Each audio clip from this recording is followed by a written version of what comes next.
ECTA, as it's formally called, which we successfully signed, negotiated very quickly. Once we got our heads down to doing it, once there was a great appreciation on both sides of the importance of upgrading and deepening the economic content of our relationship, once the complementarities between India and Australia were so self-evident that nobody could deny those anymore, after that, the negotiations actually were very quick, and we were able to complete that in about 100 days only.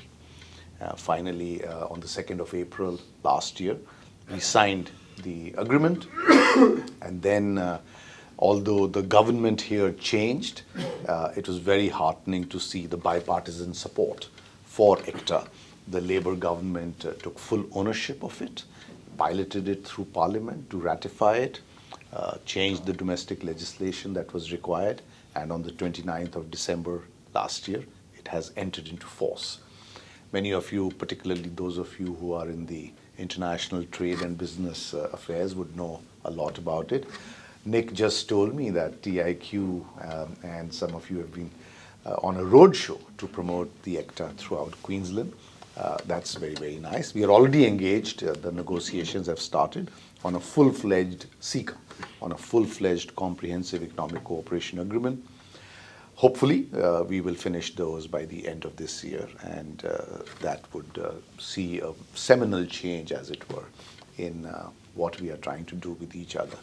Besides this, of course, there is also been agreements, very, very path-breaking ones in recent times. As you know, Prime Minister Albanese was in Delhi last month, and also to Ahmedabad and Mumbai. We were able to do the CEOs forum after a long hiatus. We were able to restructure it. We were able to give it parentage. You know, the CEOs forum had thus far been a bit of an orphan, and which is why it couldn't happen with the regularity that it should. But now CII on the Indian side and BCA, the Business Council of Australia, on this side, have taken ownership of that process. They've got special funding and teams looking after it. So we will probably continue to now see engagement at very high levels of Australian corporate world and Indian corporate world. So that's been a very nice new development. And then for a very large number of people, you might have heard when Prime Minister Albanese was there, we've also signed an agreement on mutual recognition of academic qualifications.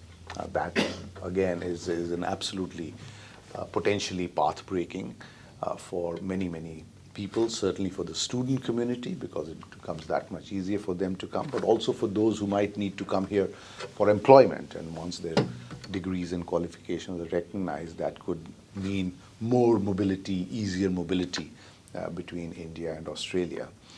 We are the fastest growing in terms of the growth rate, the fastest growing community here in Australia, as well as the fastest growing student body here in Australia. And a lot of things that we do are designed to make it easier for people to be able to live, work, move between each other. A long-standing demand from various members of the community and even other Australians has been sort of limited connectivity between India and Australia. That also, as you know, is seeing a change, and a fairly rapid change. Both Air India, which now, of course, is under private ownership, and maybe that's one of the reasons for this better action-oriented news that we receive from them, as well as Qantas. Both of them have ramped up their number of flights to India. New destinations have been added. Qantas has added Sydney with Bengaluru. So South India was never connected thus far. In fact, it was only just really Delhi that was connected. But Bengaluru's now been connected with Sydney. In July, I believe Air India is launching a Melbourne-Mumbai flight. So Mumbai will also get connected. And I think on both sides, the airlines do realize already the potential to connect even other cities of Australia with India, and I'm sure by and by going forward we will see much more of that. So that again should make travel easier and cheaper for everybody between our two countries. So in many cities of Australia, certain events and certain functions have become a part of their annual cultural calendar. You know, be it Melbourne, be it Sydney, be it even Darwin, you know, and yeah, indeed Brisbane as well. Certainly things happening all over.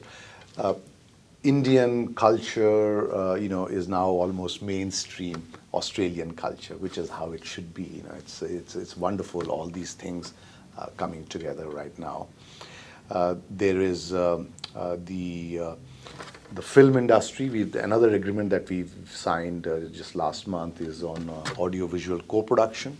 Hopefully, we'll see more Indian movies being filmed here in Australia, and likewise Australian cinema also being shot in India. Also cooperation in terms of editing, post-editing, the techniques. As I said, there's now a certain critical mass and a certain momentum that has been built up in the relationship. It's almost got a life of its own. We've got, in the last elections, federal elections, we now have an Indian origin MP, a lady from Perth, who is in the federal parliament. I believe I will not be able to reveal much right now, but I believe you might soon see for the first time the mayor of a council of Indian origin. That'll happen soon. I think you'll hear the news shortly. We've also started the annual summits between India and Australia. So Prime Minister Albanese's visit was the first annual summit. So now we will have every year summits at the Prime Minister's level between India and Australia. Of course, this particular year, thanks also to both the Quad as well as the G20, we're going to have 3 exchanges of prime ministerial visits in a span of about 7 months. We've already had Prime Minister Albanese go to India. We have Prime Minister Modi coming here next month, and then we'll have Prime Minister Albanese again go to India in September for the G20 summit. That's unprecedented. I've been in the Foreign Service for 35 years. It often takes a long time just to get one prime ministerial visit, to a country because of obvious pressures on time and demands for all sorts of other things. But to have 3 visits in 1 year, or in a span of a few months, is absolutely unprecedented. So it's wonderful, really, to see where we are going off. It's good to see the community united, as always. We've had, of course, a few problems that you're all aware. Some of that led to very condemnable and very sad violence as well in Melbourne in January. Hopefully, those forces which are trying to divide the community, trying to engage in hate speech, trying to vandalize places of worship, hopefully those forces will not be successful. They will be beaten back. We are already seeing more activism on the side of the Australian government, Australian law enforcement agencies.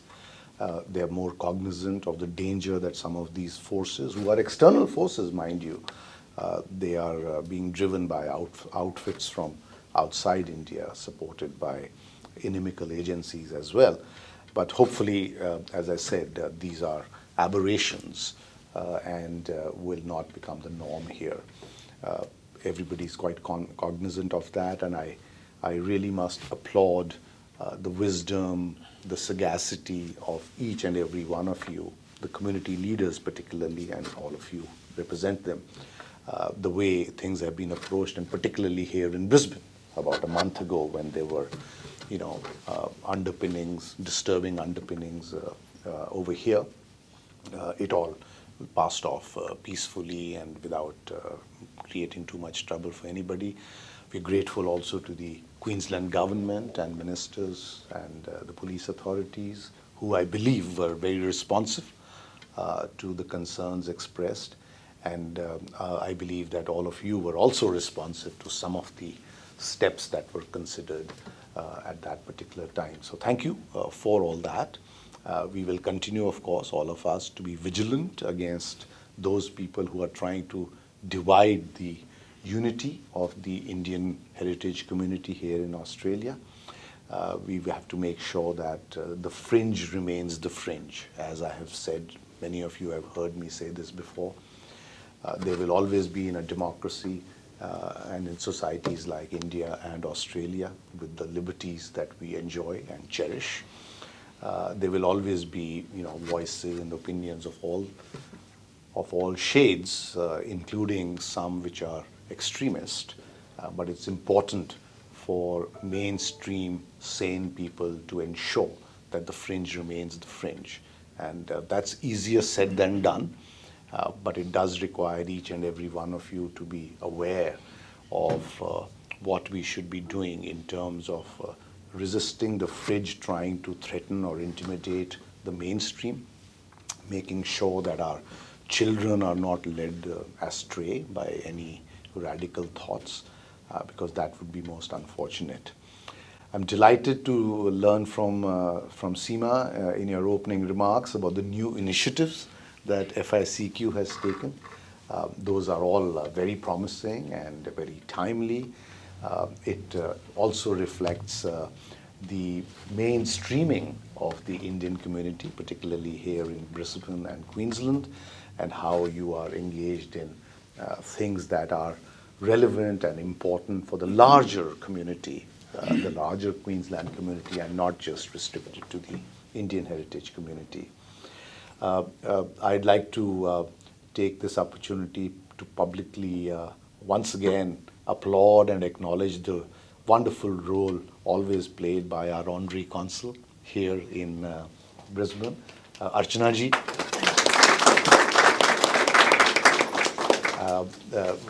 We continue to bother her from Canberra all the time, and all of you know how well she has acted, how wise her responses have been, how engaged she has been with all of you, with the authorities of Queensland, and that's wonderful, really, the services that you provide.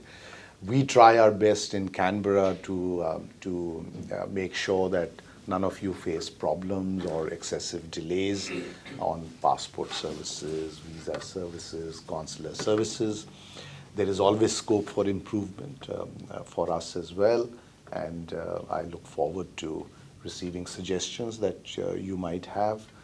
We are not always able to satisfy everybody. Sometimes some amount of documentation is essential, and there can be delays for some people. I remember last time I was here, right in this room, there was one particular person who had a long-standing problem. It was a complex issue, but we try our best, and we'll continue to do that. Thank you very much for being here today. I'm available to you for the next hour or so. Let's have a good, free-flowing conversation, discussion. I welcome your comments, I welcome your questions, and I look forward to continue our engagement. Thank you very much.